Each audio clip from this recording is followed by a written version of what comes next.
ที่ล่วงลับไปแล้วก็ดีผู้ที่ยังมีชีวิตอยู่ก็ดีซึ่งมีบิดามารดาปู่ย่าตายายครูบาอาจารย์ญาติสนิทมิตรสหายเจ้าที่เจ้าทางเจ้ากรรมนายเวรเจ้าบุญนายคุณเทพาอารักษ์สิ่งศักดิ์สิทธิ์ทั้งหลายเป็นต้นตลอดสิ้นกาลและนานเทอญ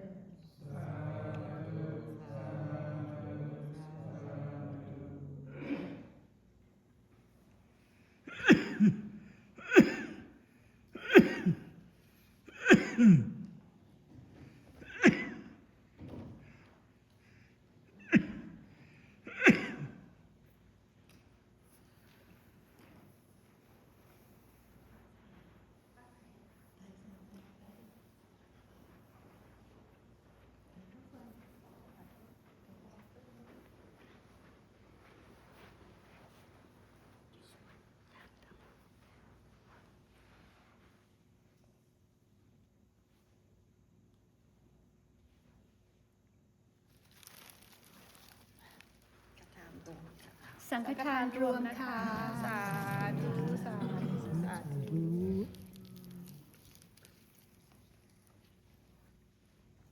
ี่นะคะของไทยองค์ไม่ให้ไปแม่จับจะได้นั่งได้จับได้กันลูกสาธุสาธุได้ทำกับคนใจบุญเขาให้ไปอีกแล้วหลวงพ่ออะไรละโห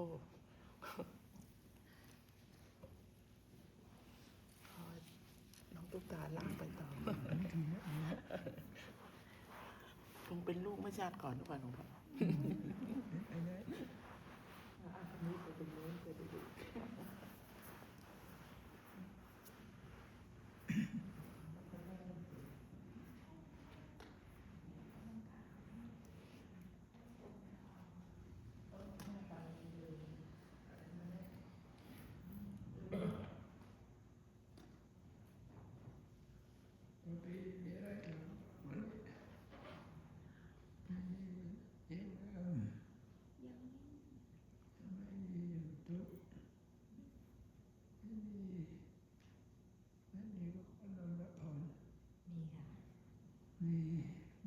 มีขอเชิญทำได้อย่างศีลห้าที่สมาทานศีลกันนี้คือถือว่าเป็นปกติศีลที่ทุกๆคนควรจะปฏิบัติใช่ไหมคะอยากทราบว่าศีลข้อที่สองที่นาทานาเวรมณีพระสงฆ์ก็ต้องปฏิบัติด้วยใช่ไหมคะแล้วก็จริงๆแล้วหมายความว่าอย่างไรบ้าง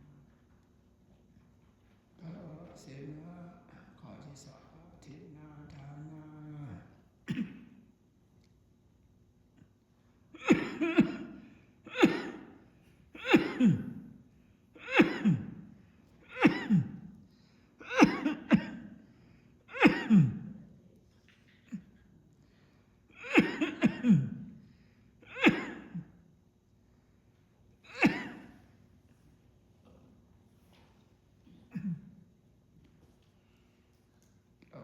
ศีลห้าข้อที่สอง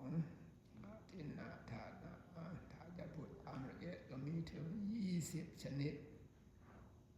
20 ชนิดก็ ขโมยของคนอื่นโดยไม่ได้ตั้งใจโดยไม่รู้ตัวก็มีโดยไม่ตั้งใจโดยไม่รู้ตัวก็เป็นอทินนาทานาก็มีการที่เราเอาของอทินนาทานาก็คือเอาของผู้เจ้าของไม่ได้ให้ถ้าเขาเจ้าของไม่ได้ให้แล้วถ้าเราเอาก็อยู่ในอทินนาละเอียดมากละเอียดมาก ถ้าพระสงฆ์ก็ปาราชิกไปเลยโดยไม่รู้ตัวเวลาเราเอาของผู้อื่นก็นับเอาตามกับอย่างไรก็อยู่กับ คุณธรรมของเจ้าของถ้าเราเอาของ สัตว์เดรัจฉานก็อาจบัดน้อยถ้าเอาของผู้ที่มีชีวิตมนุษย์ไม่มีศีลธรรมก็เป็นบาปถ้าเอาสิ่งของบุคคลที่มีศีลธรรมก็บาปก็หนักขึ้นถ้าเอาสิ่งของผู้ที่18ก็โทษก็หนักขึ้นเอาของสิ่งผู้ที่มีศีล10คือลำดับนั้นเนี่ยก็บาปก็มากขึ้นสมัยนี้คนขโมยไปเยอะขโมยของคนแบบขโมยของพระแบบอย่างนี้เป็นต้นถ้าจะขโมยของพระเอาของพระเป็นบาปก็หนักกว่าอะไรมีศีลสูงกว่าก็อยู่กับคุณธรรมของเจ้าของแล้วก็เราระมัดระวังเอาสิ่งของเอาภาษาพม่าเขามีสุภาษิตอยู่ก่อนหนึ่งเอาของพระเป็นยาพิษเขาว่านะสุภาษิตเอาของพระเป็นเอาของพระสูบเป็นยาพิษเป็นพิษเป็นภัยนั่นแหละเอาของเกี่ยวกับพระพุทธเจ้าถึงนรกนั่นแหละเราก็ต้องระมัดระวังถ้าเจ้าของไม่ได้ให้เราไม่ควรจะเอาไม่ควรจะเอาอยากให้เราก็ต้องขอเพื่อนกันก็ได้เราอยากให้เราก็ต้องขอถ้าเขาให้เราก็เอาได้ก็เกี่ยวกับพระวัดพระพุทธรูปอย่างนี้เป็นต้นเราถวายสำหรับพระพุทธรูปถ้าเราเอาเช่นว่าเราไม่ทุนในชินบอกสำหรับพระพุทธสำหรับพระแก้วเป็นต้นผู้ที่เขาเอาไปบรรจุบริจาคทุนในชินบอกสำหรับพระพุทธไว้อันนี้ถึงนรกแน่ๆก็ทุนในชินบอกสำหรับยูทิลิตี้สำหรับวัดวาอารามถ้าเอาไปก็เป็นบาปมันหนักถ้าสำหรับปัจจัย4สำหรับพระสงฆ์ก็ถ้าเราจะเอาไม่อนุญาตก็เป็นบาปนี่แหละบางครั้งถ้าเราไม่ระมัดระวังมันก็เป็นบาปเป็นไม่รู้ตัวจะได้จะเป็นของใครก็ตามเราต้องขอต้องขอถ้าขอเจ้าของให้อนุญาตก็ไม่บาปแล้ว โดยเฉพาะก็ขอเกี่ยวกับวัดก็แล้วกัน มีสิ่งของถ้าเราไม่ได้ขอเอาไว้ก็อยู่ในอาทิตย์อยู่ในการขโมยโดยไม่รู้ตัวเพราะอะไรเพราะเราไม่ได้อนุญาตแล้วเราก็ต้องขออนุญาต ถ้าขออนุญาตก็ถ้าพระสงฆ์ เอาสิ่งของอย่างใดอย่างหนึ่งให้อยู่ไปส่วนตัวก็บาปเหมือนกันพระสงฆ์ ต้องได้ อนุมัติจากพระสงฆ์กล่าวกับการถวายเช่นว่าโยมถวายสังฆทานก็คือสำหรับพระสงฆ์เราก็รับสังฆทานทุกวันนั่นแหละก็สิ่งเหล่านี้ก็เป็น ของพระสงฆ์ไปแม้ได้เราอยากจะให้ก็ต้องได้อนุญาตจากพระสงฆ์ถึงจะให้ได้ผู้ที่จะเอาก็เช่นเดียวกันก็ต้องขออนุญาตเอาไว้ได้ถึงจะไม่บาปถ้าไม่ได้อนุญาตถ้าจะเอา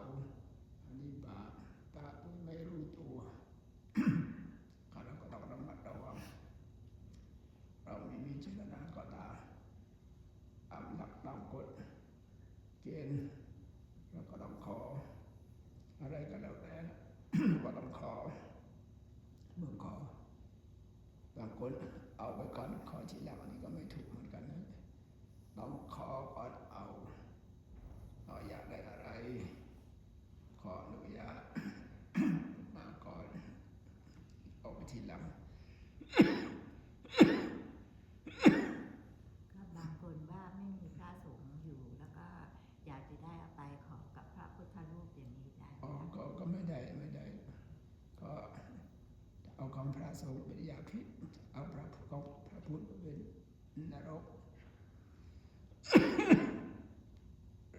ไม่ได้เด็ดขาดเนี่ยเราก็ต้องระมัดระวังต้องรู้จัก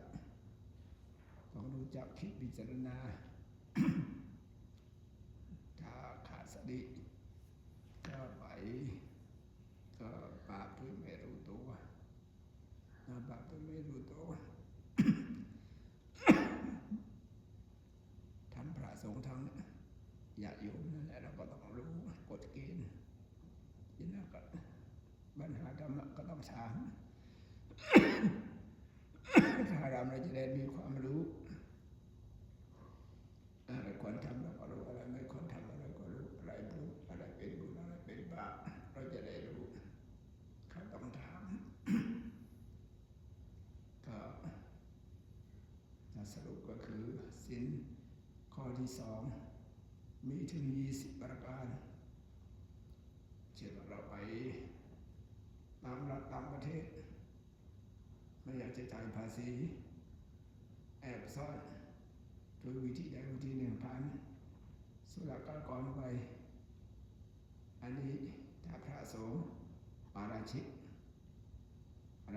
นะถ้าพระสงฆ์ถ้าญาติโยมก็เป็นข้อที่2ผิดศีลข้อที่2ก็ส่วนใหญ่ก็เราผ่านด่านไปได้โดยไม่ต้องจ่ายภาษีอาจจะแฮปปี้ก็ได้นะจริงๆมันน่าจะแฮปปี้เป็นบาปเป็นกรรมนะเป็นบาปเป็นกรรมเขาขอภาษีเราก็ต้องจ่ายที่เรียกไม่ได้นี่ไม่ได้ใช้อุบายอย่างอื่นไม่ได้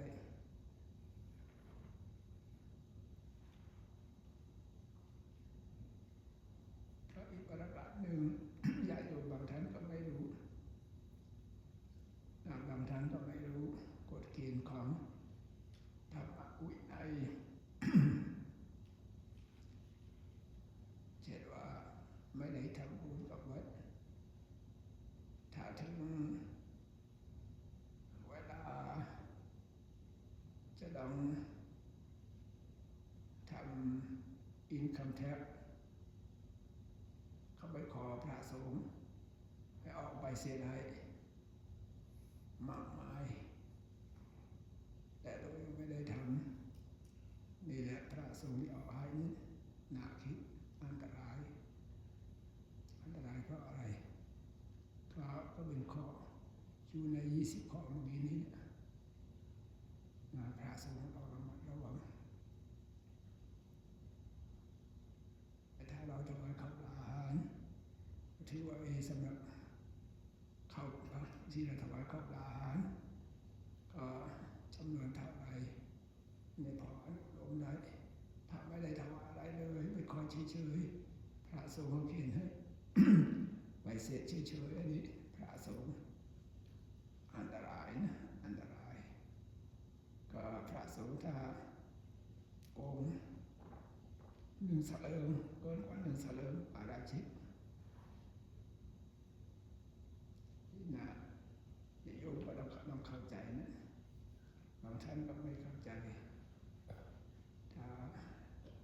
ถ้าไม่เข้าใจทั้งคู่ก็เป็นบาปทั้งคู่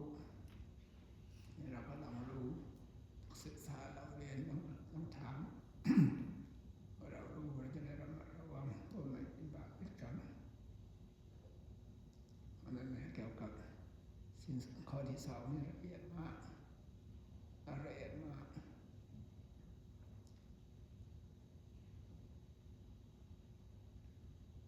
ก็สำหรับวันนี้ก็สำหรับความรู้เกี่ยวกับศีลข้อที่2 ก็เอาแค่นี้ก็แล้วกันนะ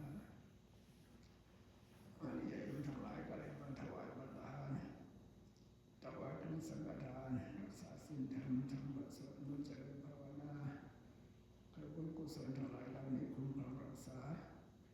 บรรดาญาโยมทั้งหลายมีสุขภาพอนามัยที่แข็งแรงมีโอกาสสร้างคุณงามความดีผลบารมีเจริญยิ่งขึ้นท่านทั้งหลายให้พ้นจากความทุกข์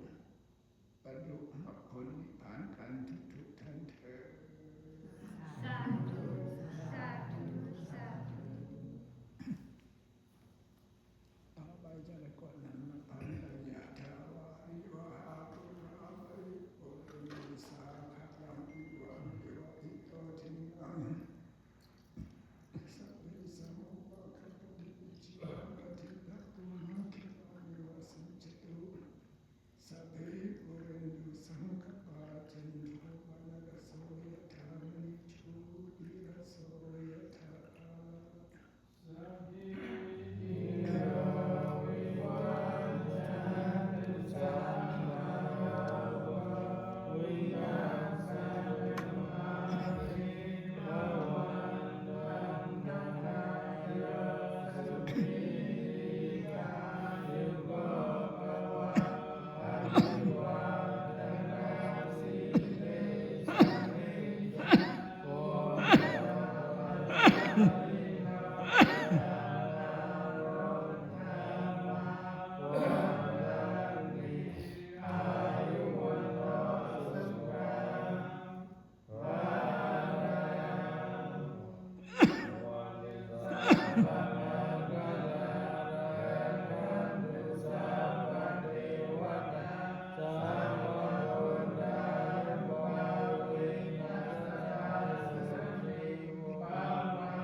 สัพพิสาธุ